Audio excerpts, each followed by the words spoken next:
este caso es de tipo inmunológico.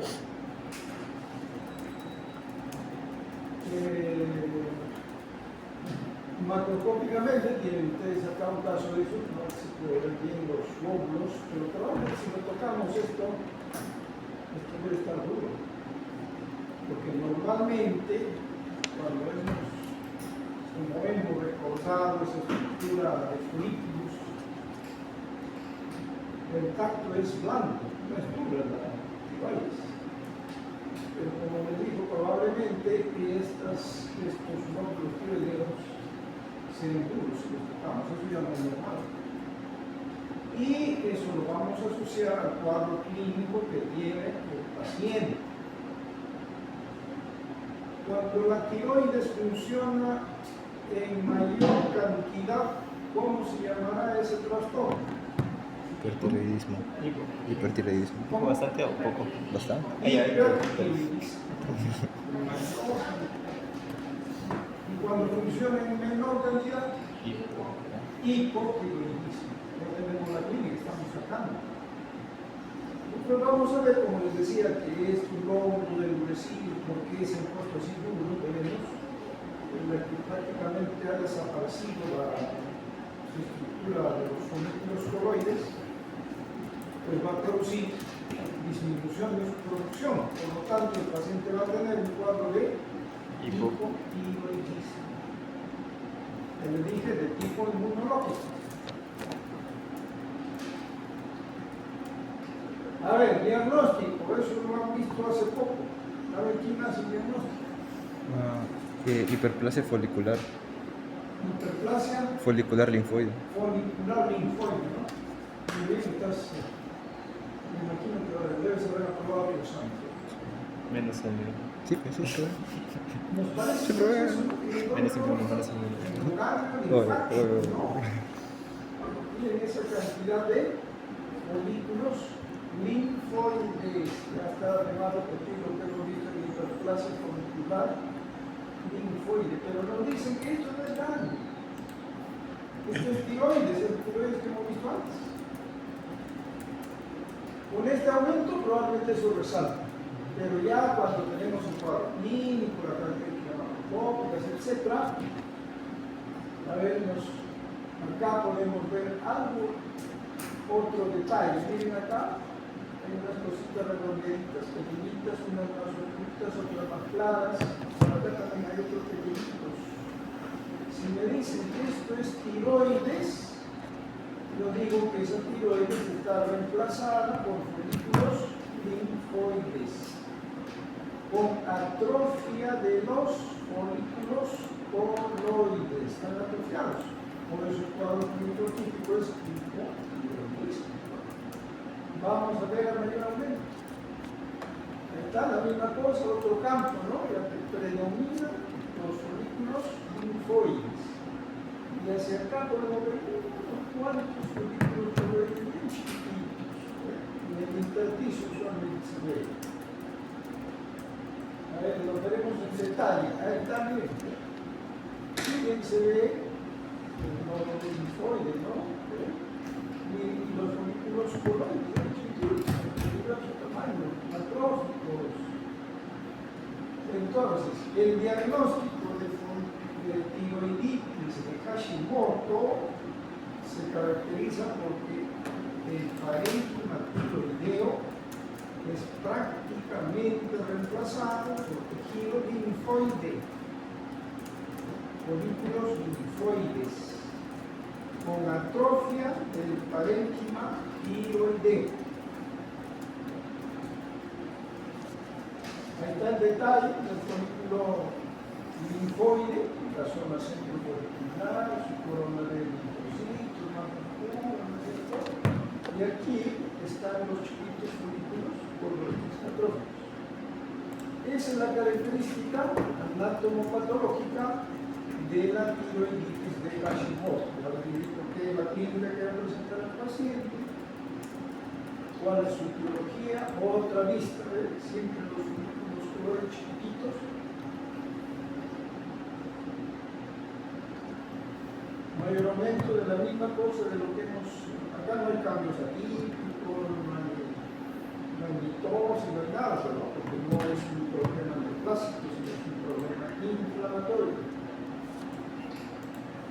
otra vista igualito, vemos esas características y ya hemos escrito.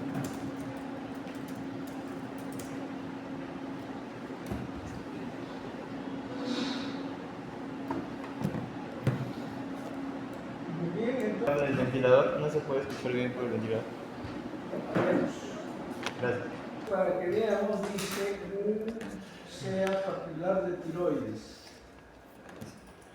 Un carcinoma papilar de tiroides. Ya le dije, ¿no?, antes de que la tiroides puede ser asiento de tumores benignos como de tumores malignos. El tumor maligno más frecuente de la tiroides se llama carcinoma papilar de tiroides. Como es tumor, ¿qué va a ocurrir clínicamente? Va a crecer un tumor, pues un nódulo, una masa tumoral en la tiroides, ¿no? Además, eso es fácil palpar, porque como está la tiroides acá nomás a la mano en el cuello, el mismo paciente se va a dar cuenta que lo está creciendo. Bueno, en este ejemplo, ustedes ven, esto es la tiroides, así debe ser, con esa coloración medio pardo amarillenta, ¿no?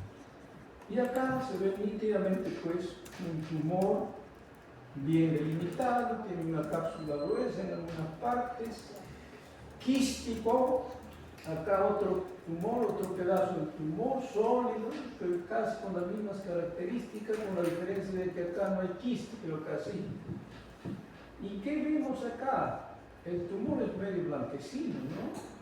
Pero tiene estas formaciones, vean, como unos dedos, unas formaciones digitiformes como una verrugas o como una coliflor, cualquiera de ellos lo pueden comparar, ¿no? Esas son papilas, estructuras papilares.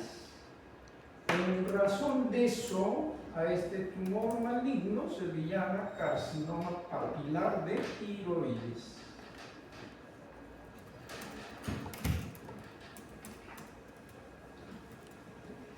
Miren ese tumor, ¿dónde están los folículos? No hay pues nada, ¿no? Lo que hay es una banda gruesa, tejido medio eosinófilo, sin células, debe ser colágeno probablemente en gran cantidad, pero a partir de ahí están desprendiéndose estas estructuras papilares. Miren, ¿cuántas estructuras papilares? Hay como unos deditos.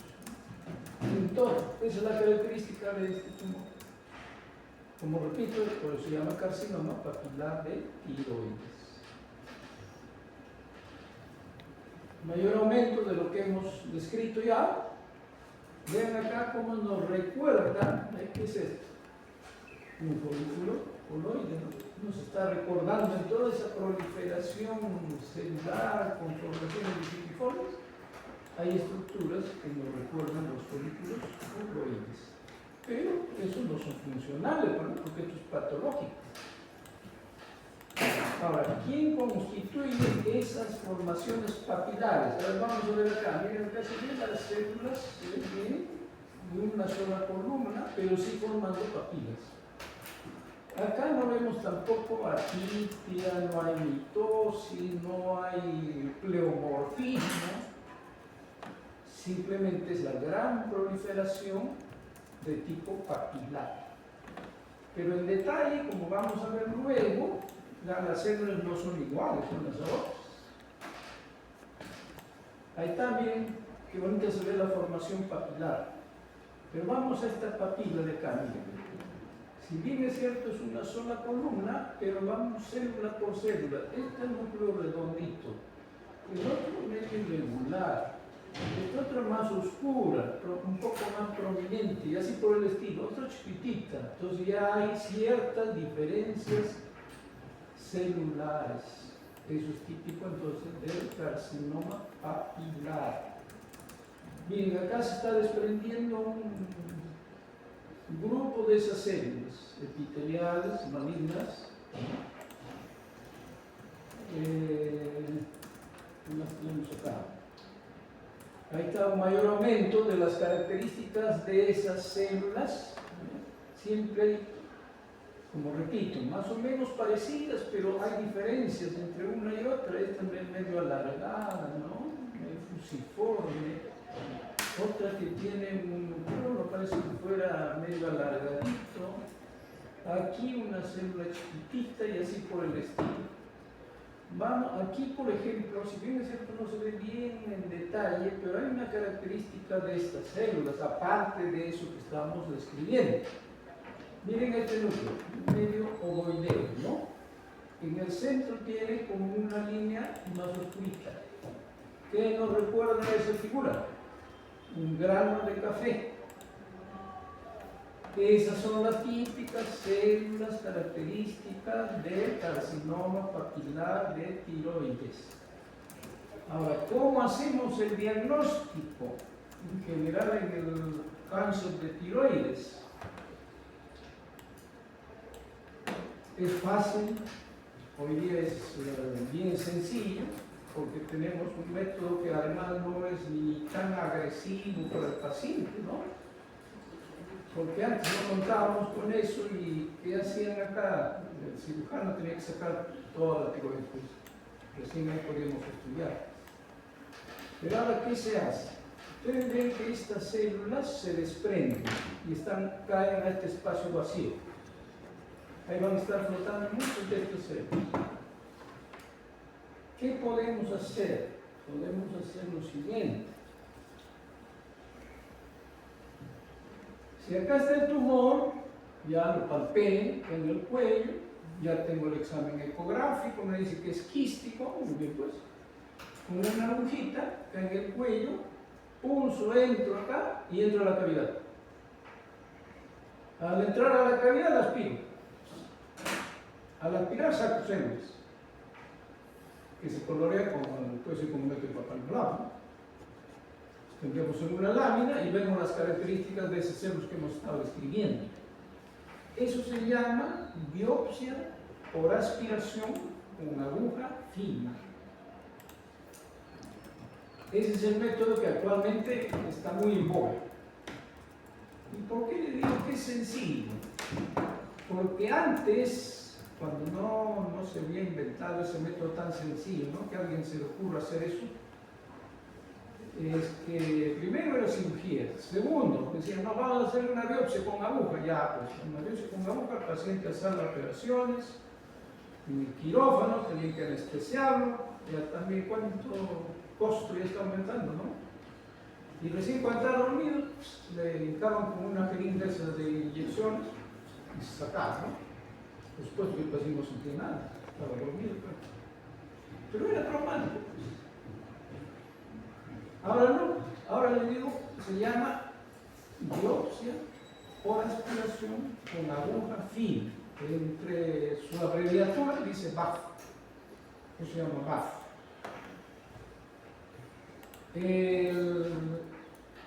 El BAF, ¿en qué consiste? ¿En qué hemos reemplazado? Todavía el paciente no necesitamos ponerlo en sala de operación, en anestesia, nada, ¿no? Si el paciente ya viene, listo, trabaja muy bien, a ver, échese en la camilla, preparan su jeringa, su aguja, pero dice aguja fina. ¿Y qué será aguja fina? A ver, ¿a quién se le ocurre? Por algo se llamará así, pues, ¿no? Chiquitita, fino, claro, será pues eso, ¿no? Una aguja de inyecciones intramusculares, por ejemplo, que no me ves, a ver, ¿saben? Todas son cosas aparentemente que me interesa, pero el médico sabe todo eso. ¿Ya saben poner inyecciones? No. Ah, sí. ¿Sí? Una vez sí. Sí, has puesto. Sí. ¿Con qué aguja has puesto? Ay, no sé. Tráeme una señorita, dame una aguja. Ahora vamos a ver el otro tipo de tumor maligno también común en la tiroides. Ahí dice, ¿no? Carcinoma medular de tiroides. ¿Por qué se llamará así?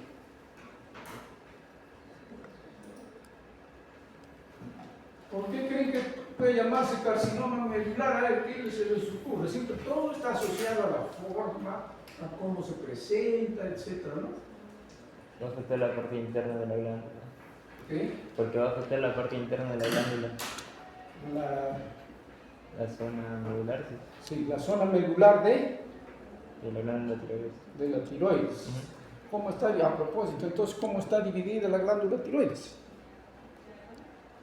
La corteza. Bajo esa medular. premisa Corteza. diríamos que tiene médula, ¿no? También ¿Pero hay médula la corteza. Muy Tiene bien. corteza. Tiene corteza. Claro. Glándula renal. ¿Por qué? Bueno, eso todavía recién van a aprender, ¿no? ¿Por qué medular? Claro, cualquiera escucha medular, ¿qué se parecerá a la médula ósea? ¿Se parecerá a la médula espinal? Le puedo decir, ¿no? Porque es medular. Pero ocurre que esa palabrita ha quedado hasta ahora, pese a que no es lo ideal. A todo tumor que es duro, le han puesto el término de medular. Duro. En comparación al otro, ¿no? Quístico, con su capsulita y todo acá, no, es difuso, pero compacto, sólido. Eso va a ser más duro. Y si lo tocamos esto, lógicamente pues va a estar duro. De ahí viene el nombre carcinoma medular. Entonces ese término de medular no lo van a escuchar no solamente acá. Por ejemplo, en la mama también hay una variedad que se llama carcinoma medular de la mama. Y así por el estilo, ¿no? Simplemente ¿por qué? Porque es duro. Bueno, paso todo adelante, ¿no? Tomamos un corte y vean, miren, ¿dónde están los folículos coloides? No hay, pues, es una gran proliferación celular. Da la impresión que toda la población celular es muy parecida, por eso se ve uniforme. Pero llama la atención algo, aparte de esa excesiva proliferación celular. Estas zonas, miren, ¿eh? Compactas, sólidas, eosinófilas, de diversos tamaños, está en toda la zona tumoral. Otros más pequeñitos, todo. Esos son lo que pone duro a ese tumor. ¿Y qué es eso? Si vemos eso, lo primero que vemos es una zona eosinófila, sin células. ¿Qué es lo que pensamos? Puede ser amiloide. ¿No? Ya hemos visto, creo, un ejemplo antes, la amiloidosis, ¿no? El amiloide, como se sabe, es una proteína anormal, que se deposita así, en forma eosinófila, sin células.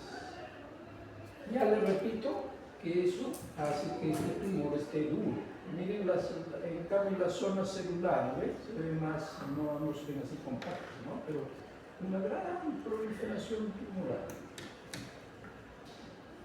Nos hemos acercado igualito. Miren las células acá, no las vemos todavía bien en detalle, pero probablemente todas son muy parecidas porque no sobresalen unas de otras. Pero el amiloide, como esto no es un amiloide común y corriente, se parece al amiloide. Por ese parecido, a este se le llama paraamiloide. Entonces ya tenemos varios datos: tumor tiroideo hipercelular con gran cantidad de material eosinófilo llamado paraamiloide. Pero vamos a ver las características de esas células. Acá tenemos otra vista igualito, ¿no? Siempre, ¿ves? Tremendas zonas eosinófilas al lado de otras más pequeñas. Y siempre la proliferación muy parejita. Otro campo donde también vemos lo mismo, ¿no? La misma cosa, muy parecido todo, muy parecido. Pero acá ya estamos viendo que las células, pues igualmente no difieren unas de otras. Deben ser muy parejitas, igualitas, todas tienen la misma coloración. Nos estamos acercando un poco más, ya estamos viendo un poco más en detalle esas células, las células tumorales, por supuesto, donde en algunos casos se puede ver esta, miren, ya se ve una antes no tenemos que ver una célula en el folículo coloide que era diferente a las células epiteliales. ¿Cómo se llamaba? A ver. Estoy hablando en chino, ¿qué va? No, es que no escuché la pregunta. No escuchó. No, le dije que se llama la célula C. Ah, pero No escuchaba la pregunta. Las células parafoliculares, Se pasa. esas son células C, esas tienen otra característica morfológica, pintorial, qué sé yo, de las otras células epiteliales que proliferan en el carcinoma papilar. Estas tienen un carácter neuroendocrino y esas son las que han proliferado y son las que están produciendo este material de eosinófilo. Y esto, como ya le dije, porque se llamaba carcinoma medular, ¿no? Que también es un tumor maligno. Ahí está el detalle, miren, mira, miren, miren, miren. Qué bonito se ve, diferente, ¿no? Ahí está. ¿Sí? ¿No? Y todas esas son muy parecidas a las que estamos viendo acá.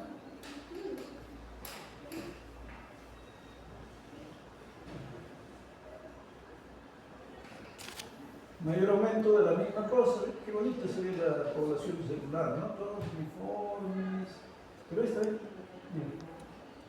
ella conserva esa característica de las típicas células C, ¿no? Acá también algo. Muy bien, entonces vamos a seguir con otra alteración que muy común también lo vemos. Antes probablemente lo veíamos con más frecuencia que ahora. El nombre decía ahí, bocio coloide, ¿no? Miren esta tiroides tremendota, multinodular, su color más o menos normal. Eso probablemente ha hecho que este paciente tenía acá en el cuello tremendas bolas, ¿no? Problema fundamentalmente estético. No solo para la mujer, ¿no? Sino para el hombre, ¿no? Y como les estaba diciendo al comienzo, de que esto que se llama el bocio coloide, es una enfermedad muy frecuente. Ahora no le digo que no hay, pero no llegan a ese extremo como pueden tocar con los pacientes. Antes veíamos pacientes, ¿y de dónde venían? Venían de determinados sitios, de determinados pueblos. Es decir, decíamos en nuestro país, entonces hay zonas bociógenas, ¿no? Donde la población tenía esto. ¿Por qué? Ahí está la cosa. Ahí está el por qué, hay que investigar. Y la cosa es sencilla. Si la tiroides produce su secreción que va a estar relacionada al funcionamiento de la hormona tiroidea, etc., eso es normal. ¿Y cómo se forma eso? ¿Por qué? Porque nosotros nos alimentamos, se supone, todos los días, ¿no es cierto? Comemos de todo, tomamos de todo, pero se vio que esas poblaciones que tenían esto en gran cantidad, ya les digo, había zonas bociógenas, por ejemplo, en nuestro país era frecuente.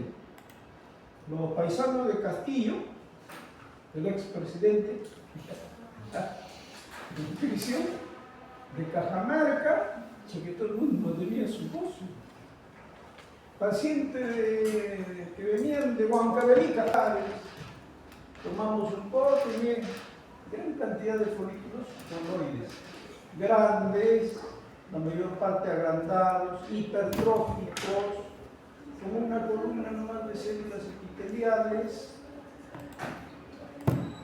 Ahí está el detalle, ¿no? Tremendos folículos coloides, al lado de otros también más pequeños, pero no tienen carácter maligno, ni por su secreción dentro del mismo. Entonces, lo único que hay en el bocio coloide, el crecimiento es a expensas de la hipertrofia e hiperplasia, nada más. Así como cuando hablamos de hiperplasia folicular, acá también hay una hiperplasia de los folículos coloides. Ahí está, se ve muy bien, miren la característica de lo que hemos visto normalmente, ¿no? En el primer caso, ¿eh? No hay campo maligno, no hay nada.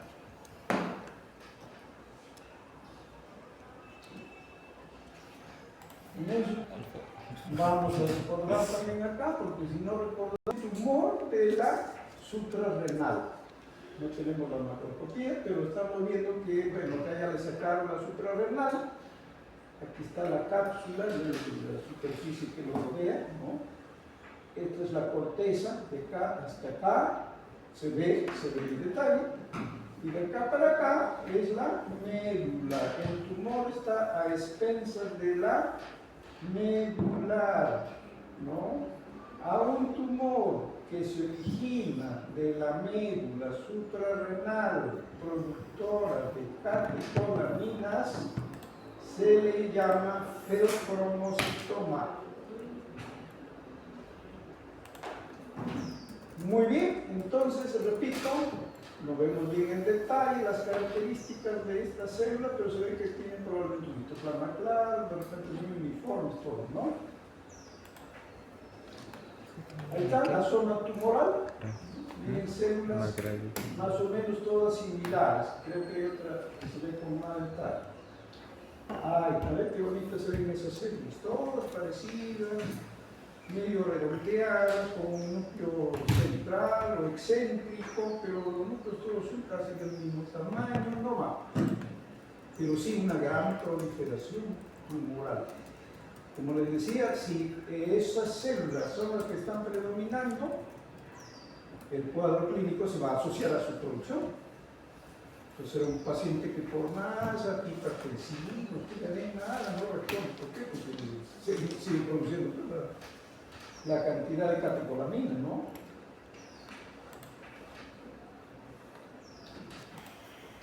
A ver, al director de la orquesta del sistema endocrino. ¿Quién es el director de la orquesta del sistema endocrino? La hipófisis. Hipófisis. ¿Ah?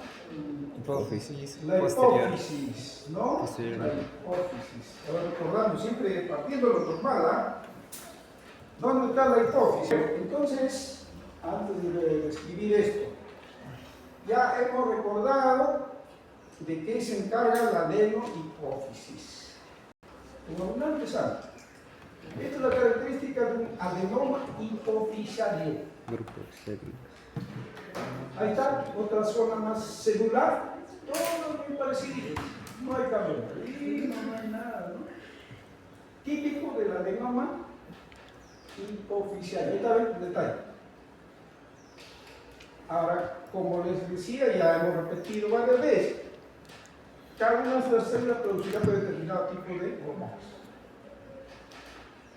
Ahora, actualmente, nosotros podemos saber qué tipo de hormonas predomina en este grupo celular. ¿Cómo? Haciendo un estudio de inmunohistoquímica, podemos marcar, ¿no? Prolactina, testosterona, qué sé yo, ¿no?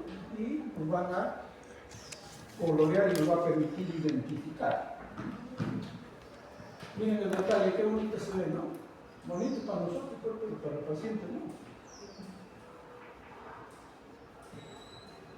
Típicas células de la adenohipófisis.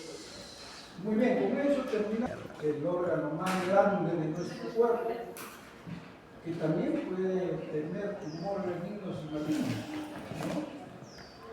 El tumor maligno más frecuente de la piel se llama carcinoma vasocelular.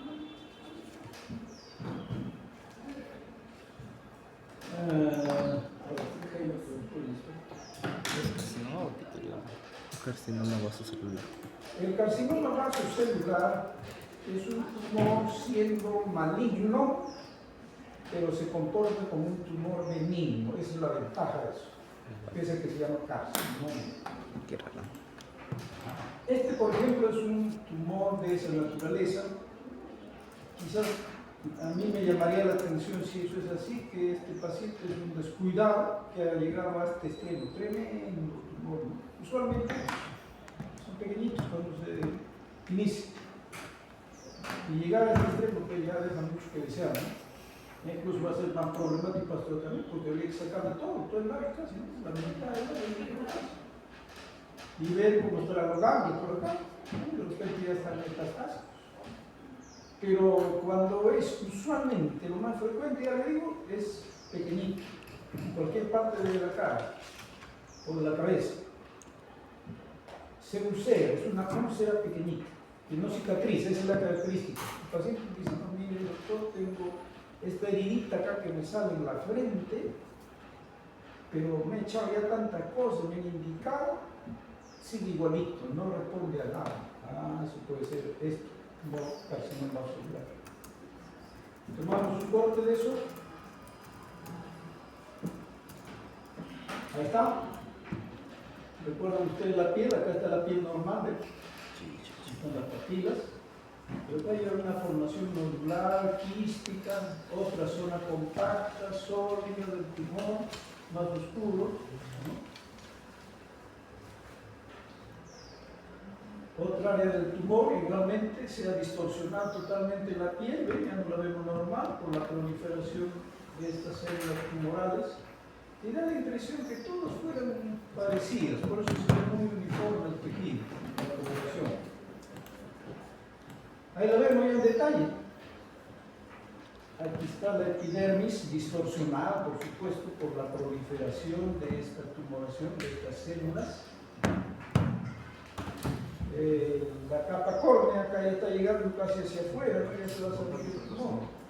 Está totalmente alterada también. Pero esto es el tumor. Acá no hay mitosis, no hay atipia. Acá esas dos formas que veíamos en antes, tumor sólido, tumor quístico. En base a eso, a este carcinoma vasocelular, hoy día el doctor Valdés les hablará, tiene diversos nombres y apellidos. Su nombre va a ser carcinoma vasocelular. Si tiene quístico, le podemos llamar carcinoma vasocelular quístico. Si esto es sólido, le llamaremos carcinoma vasocelular nodular, porque tiene nódulos sólidos, ¿no? Y así por el estilo hay varios tipos de carcinoma vasocelular. Pero lo que quiero aprovechar de esta fotografía es lo siguiente: ¿por qué se llama vasocelular? Acá está la epidermis, ¿ya? La epidermis. ¿La epidermis cuántas capas tiene?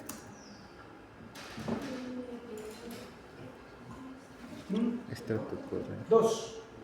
¿Cuáles son?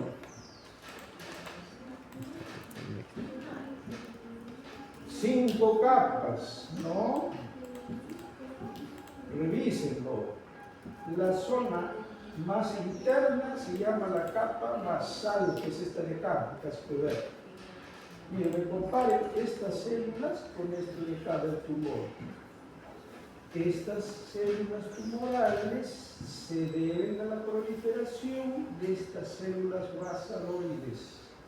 De ahí el nombre de carcinoma vasocelular. Mayor aumento de las dos formas, quístico y sólido, ¿no? Pero siempre casi muy parecidas las células, que tampoco, repito, no tienen mucho pleomorfismo, ¿no? Bueno, entonces, quiste nos dirá porque es un tumor que tiene huecos, ¿no? Quístico. Epidémico, ¿por qué? Acá lo explicamos.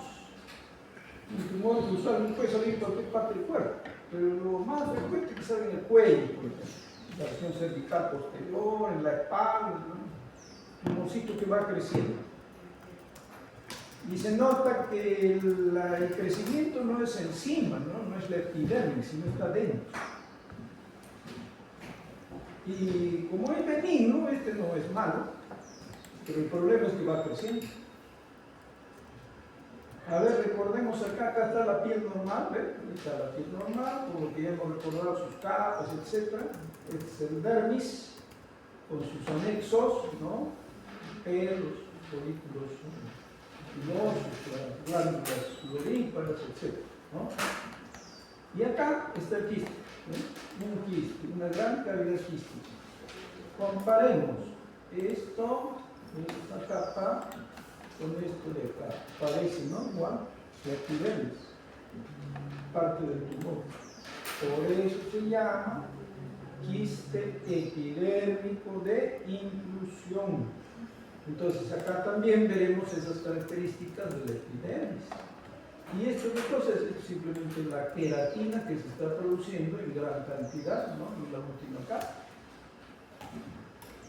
Ese es el típico, entonces, quiste epidérmico de inclusión. Mayor detalle de eso siempre es el tejido de aspecto epidérmico con gran cantidad de queratina. Mayor aumento de la misma cosa, no hay cambios malignos.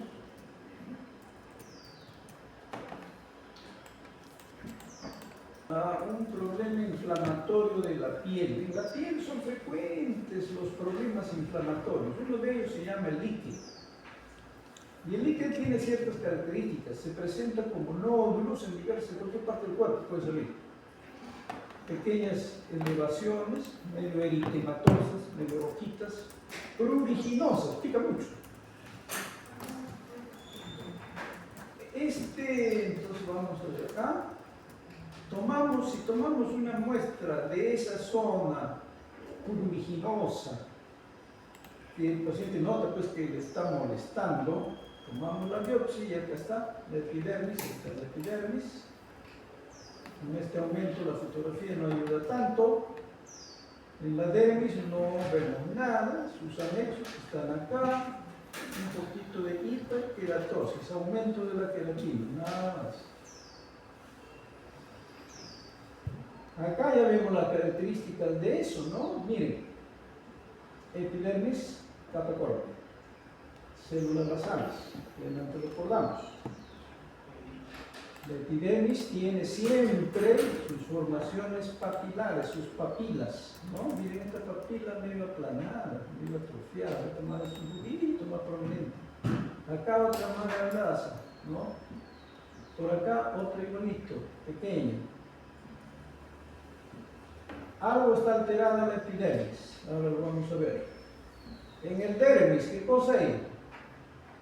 Un infiltrado inflamatorio crónico perivascular. Miren este vaso sanguíneo, alrededor del vaso sanguíneo, gran cantidad de un componente inflamatorio, células inflamatorias, linfocitos, células plasmáticas, macrófagos, etc., ¿no? Nada más, no hay otra cosa, pero aparte de ese problema inflamatorio con cierto edema del dermis, estamos viendo acá, pero estaba hinchado esa parte. Aquí me llama la atención unos puntos más oscuros, ¿no? Miren, más oscuro, más oscuro. El que trae está mejor. Ahí está mejor todo lo que hemos descrito, ¿no? Alteraciones de las papilas, ¿no? Infiltrado inflamatorio crónico predominantemente perivascular, edema del dermis, presencia de estas células marrón oscuritas, que esos son melanófagos. Entonces hay presencia de melanófagos. También, ¿no? Vale. Pero ya hemos visto ciertas alteraciones en la dermis, la epidermis dijimos que no está igual. ¿Por qué? Porque en esta la papila ya está aplanándose, ¿no? Está poniéndose plana, ya no es papila. Acá todavía, pero ¿qué forma tiene? Tiene como una forma puntiaguda. Vámonos acá, está más grande, igualito, miren, forma de diente, como un diente. Acá también, ¿no? Todas esas tienen estructuras de aspecto dentado.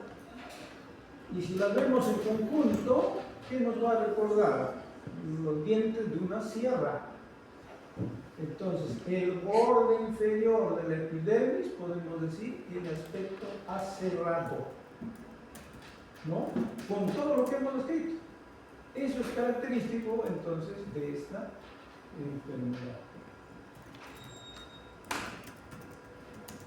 Mayor aumento, esa formación dentada, pero no se ve bien la membrana basal. Ese también es otro problema, ¿no?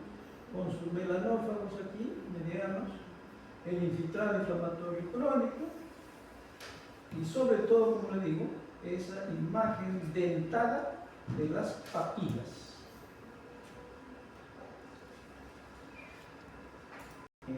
Infecciosa, muy frecuente, probablemente quizás algunos de ustedes les ha dado, pues es como una gripe, podemos decir, ¿no? Vamos a comparar.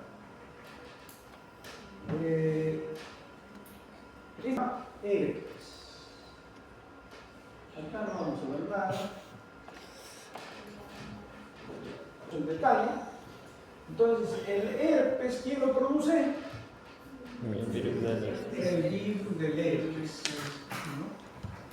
Una de las tantas variedades del virus del herpes. El herpes, en este caso, se puede presentar en las mucosas, por ejemplo. El herpes labial, puede ser el herpes genital. Y salen acá unas vesiculitas, ¿no?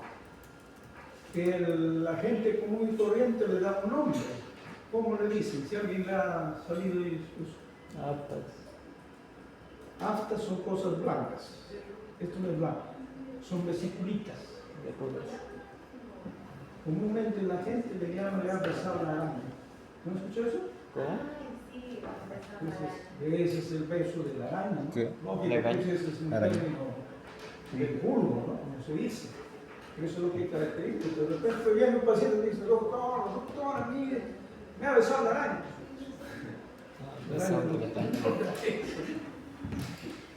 Bueno, y eso es lo típico del herpes.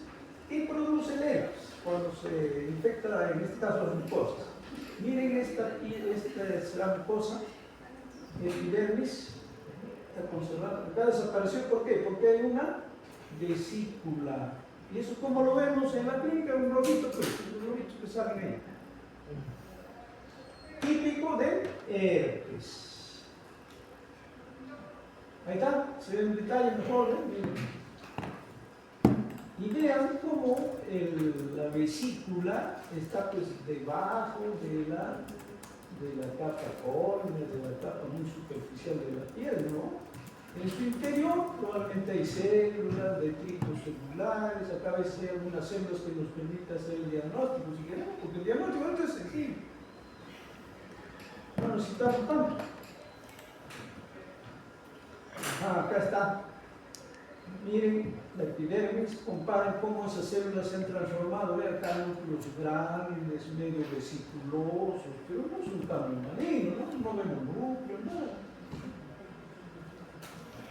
Estas células, nosotros así como hemos punzado la tiroides, podemos punzar también una de esas vesiculitas, aspiramos y estudiamos. Y vamos a encontrar esas células que tienen esa apariencia medio quística, ¿no? En su citoplasma. Esas son las típicas células que nos dicen que es una infección por herpes.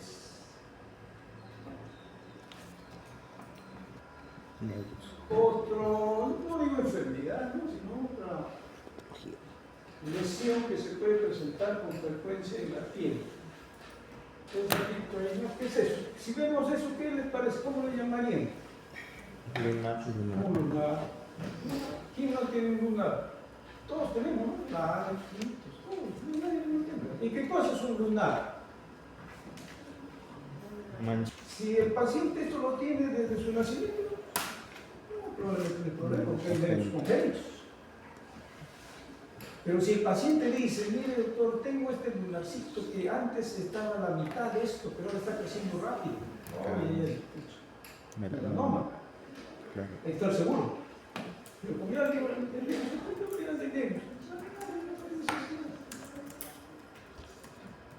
Miren otro, ¿ven? Este tiene acá uno chiquito, acá también hay otro chiquito, acá también hay otro y acá hay otro. Y este tiene la característica que tiene un halo. Claro. Son linfocitos. Pero bien, si el paciente dice que no crece como debo, solamente le pondremos su apellido. A este le van a llamar halo nevus, porque tiene su halo.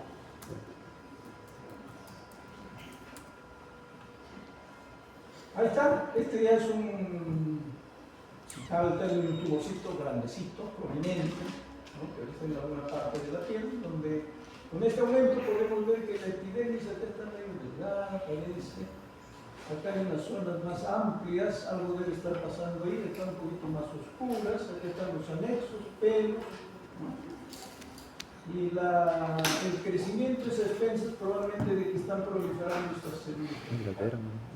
A ver, Ah, ahí está, la epidermis. Aquí están las células que están formando esa longitud temporal, ¿no? Un unir de diverso tamaño, que están entre los anexos incluso. Ahí está el detalle.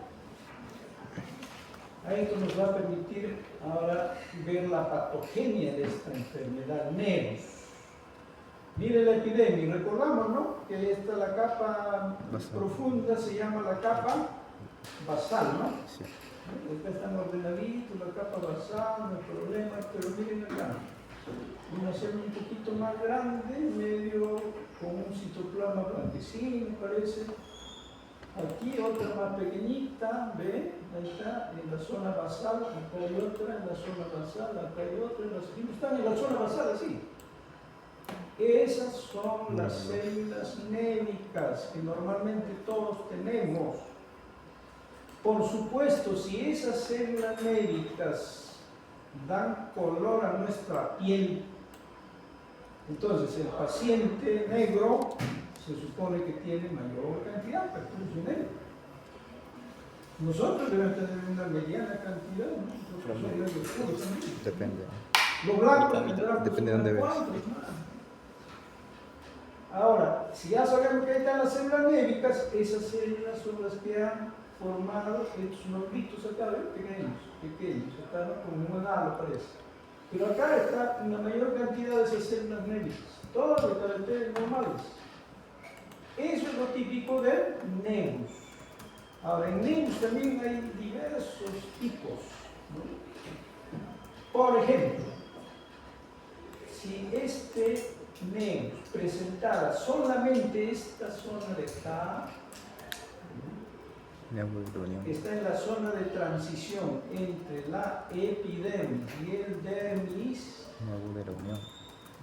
en la unión se dice, por eso se le puede llamar Nevus de unión. Si fuera solamente esto de lo profundo del dermis, a eso se llama Nevus intradérmico.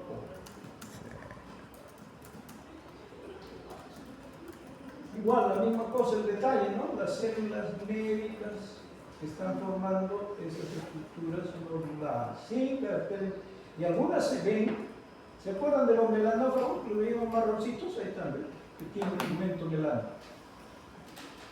Miren esta célula némica acá, ¿ven? Se ve muy bien. Otra por acá, normalmente ahí, ¿no?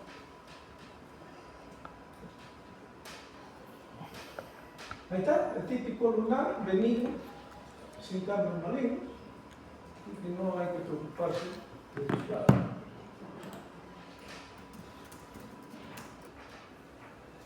Las enfermedades micóticas son también muy comunes, y eso sobre todo hay que tener presente en las zonas tropicales, ¿no? En nuestro país, por ejemplo, ¿dónde es un área tropical más prominente en nuestro país? Está totalmente distorsionado, ¿eh? Y está reemplazado pues prácticamente acá por una zona más amplia, más rosadita, con áreas hemorrágicas, ¿no? Y probablemente bastante reacción inflamatoria. Ahora vamos a verlo mayormente. Ahí está, igual, ¿no? Acá básicamente una extensa zona hemorrágica, una gran hiperkeratosis. La hiperkeratosis es lo que nosotros normalmente en una herida le llamamos la costra, ¿no? Lo que se forma la costra. Hemorragia. Y acá ya hemos entrado en una zona donde hay una gran reacción inflamatoria. Acá hay mononucleares, macrófagos, histiocitos, etc., ¿no? Pero acá, aparte de ese infiltrado inflamatorio crónico, nos va a llamar la atención. Si yo estoy pensando en hongos, puedes entrar a ver, me dice que hay un hongo ahí. Miren acá, redondito. Miren este como grano de café, ¿ve? Miren acá otros, ¿ve? Son esporas. Acá también, ¿ve? ¿No? Diferentes ciclos. Acá también, pero acá. Pues ya con esto, pues, ya empezamos que es una micosis. Ahora, ya les digo, en una micosis el nombre y apellido, la mayor parte de los casos va a ser dado por un cultivo. Eso ya entrará en material, el bacteriólogo nos dirá tal hombre, ¿no? Pero con esto vamos a sospechar una enfermedad que se llama cromoblastomicosis. Estas estructuras, así como grano de café, vemos acá también, ¿ven? Eso se llaman los cuerpos de Medler, que nos hacen el diagnóstico de la cromoblastomicosis. Esto es diferente que sea otro tipo de hongo, ¿no? Que hoy día es muy común, por ejemplo, en los inmunosuprimidos, ¿no? Puede ser cándida, tantas otras variedades de hongos que, pero esos no van a presentar esos llamados cuerpos de Medler. Muy bien, eso